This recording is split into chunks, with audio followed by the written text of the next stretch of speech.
And now, the first hop from a moving airplane.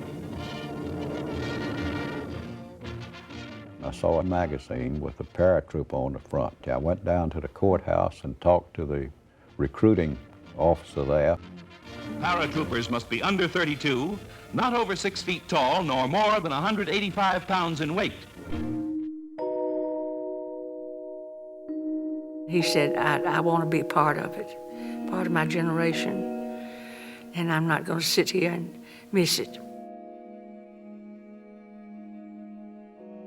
He called it Christmas in Hell, and it really was. It was unlike anything before or since. You know, it was the ultimate struggle. It was the life and death thing for the whole war effort.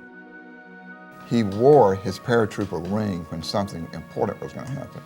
And he would show it to me that he had it on, which was either to terrify you because you assumed he was about to do something.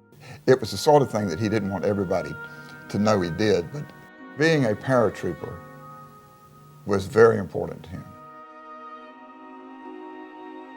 He was among a group of people who came back from the war, and I think they were embarrassed by North Carolina. You know, the segregation and Jim Crow and the kind of poverty that had made the South the nation's #1 economic problem. It really riled them because they were proud North Carolinians. Truman appointed a civil rights committee to investigate the conditions under which Negroes lived in America and to suggest legal reforms when their rights were in jeopardy.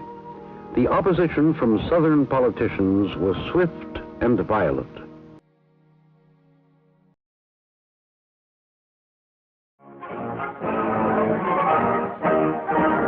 The Southern revolt against President Truman reaches its climax at Birmingham under the states' rights banner. The country by force and to put into effect these uncalled for and these damnable proposals.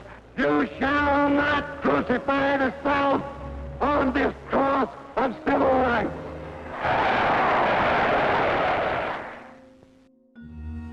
Now that's what he was coming into, North Carolina, that ranked way down among the states, led by people who were generally very conservative, very beholden to the big corporate interests that rule the state and didn't want much tax money spent for roads or for schools or for much of anything else.